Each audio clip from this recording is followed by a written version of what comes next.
বুখারী আর তোদের একটু ওয়াজ করে নাকি তোদের যদি পড়ায় তাহলে বুঝতে এসে বিসমিল্লাহির রহমানির রহিম ইমাম বুখারী রাহিমাহুল্লাহ সহিহুল বুখারী ইমাম বুখারী রাহিমাহুল্লাহ যেখানে জন্মগ্রহণ করেছেন সেখানে আল্লাহর মধ্যে যাওয়ার তৌফিক দান করছেন। ইমাম বুখারী রাহিমাহুল্লাহ যেখানে ইন্তেকাল করেছেন সমরকন্দের সরদার ইমাম বুখারী রাহিমাহুল্লাহর মাকবারার পাশে দাঁড়িয়ে তাকে সালাম দিয়ে তার খবর জিয়ারত করার তৌফিক আল্লাহ আমাদের দান করেন।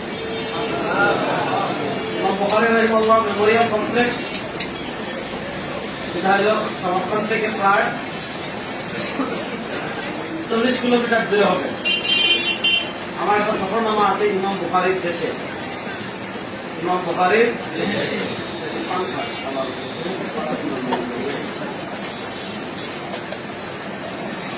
কি নাম? ইমাম বুখারীর দেশে।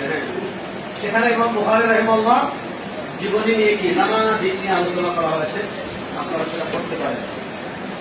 হাদিসের কিতাবের একটা প্রকার হল সহিহ মুজাররাদা।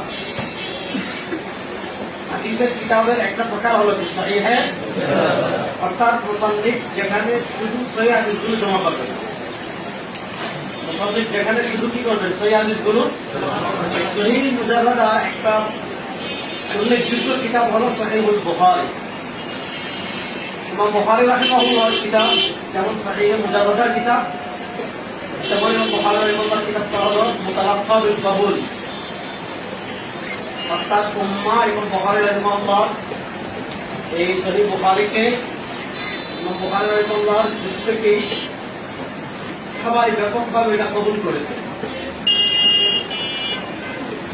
ইমাম বুখারী রাহিমাহুল্লাহ সহিহ মুজাররাদার কিতাব লিখেছেন, ইমাম মুসলিম রাহিমাহুল্লাহ লিখেছেন, ইমাম ইবনে লিখেছেন, ইমাম খুযাইমা লিখেছেন, ইমাম আবু আওয়ানা লিখেছেন, আবার এটার উপর কেউ তাআক্কুব করেছেন, ইস্তেদলাল করেছেন।